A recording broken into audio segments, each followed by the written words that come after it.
Coach, just some practice impressions first day. Good. Good. Had good energy. It's always funny the first day of seeing guys that think they're in shape that get out and we're getting a ton of drills, a ton of reps going simultaneously, and so gonna work out some summer rust conditioning wise, but all in all some flashes of good, and we'll build. How about the newcomers you're seeing for the first time?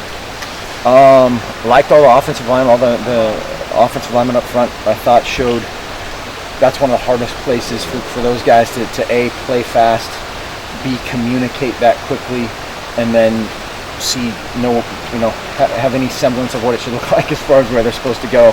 And those guys did a good job. Elijah George really stood out in that regard. Darren Carrington, I thought showed some flashes. Special teams wise, a bunch of them showed up in the drills. This is kind of a time where we experiment with guys a lot of different ways, and they all pop somewhere or another. The facility, how did it correlate to practice? You guys have never been practice out there before. How was it? It's awesome. I mean, awesome.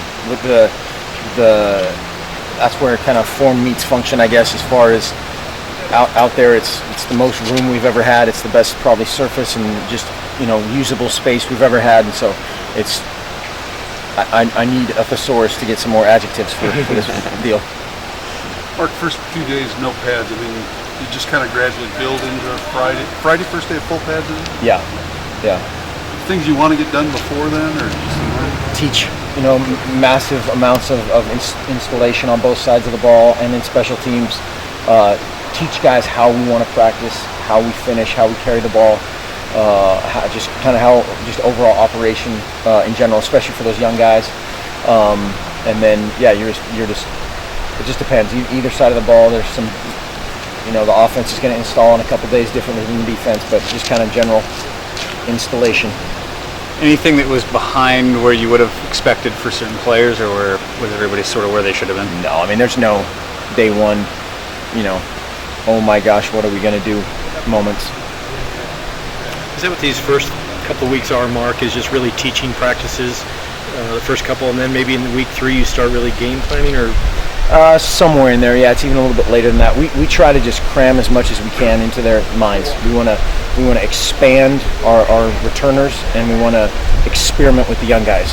Sometimes you find out that, whether it's a DeAnthony Thomas or a Josh Huff or somebody that as a freshman can do a lot more than maybe you anticipated. You want to find that out early so you can then start to at least formulate, okay, down the road we can come back to that. But if you just say, hey, line up and play this position, you might know that he can line up and do that, but not all the other things. Can guys start to make an impression already? Oh yeah, sure. Yeah, I mean you can tell right away. A bunch of those freshmen are really coachable guys, and it's just simple stuff. Step with your right foot next time, and they do it. That's a big deal to learn that a guy can be coached. Tyner, was your first chance to see him kind of in person. What was your impressions there? He's fast. He did some good things. Is a little loose with the ball every once in a while, which again, as a true freshman, that's to be expected. But yeah, like his foundation a lot. Will DeAnthony's role be kind of predicated on how quickly Thomas and Marshall pick up things? Definitely. That just whole kind of committee of carries, it has to go somewhere. And whether that's DeAnthony or somebody else between Byron, Kanai, Kenny Bassett, Yele Ford, all those guys that are battling in there, those numbers have to come from somewhere. But it's conceivable if they aren't up to speed that DeAnthony could be a 20 carry guy? It is conceivable. Probable? Yeah.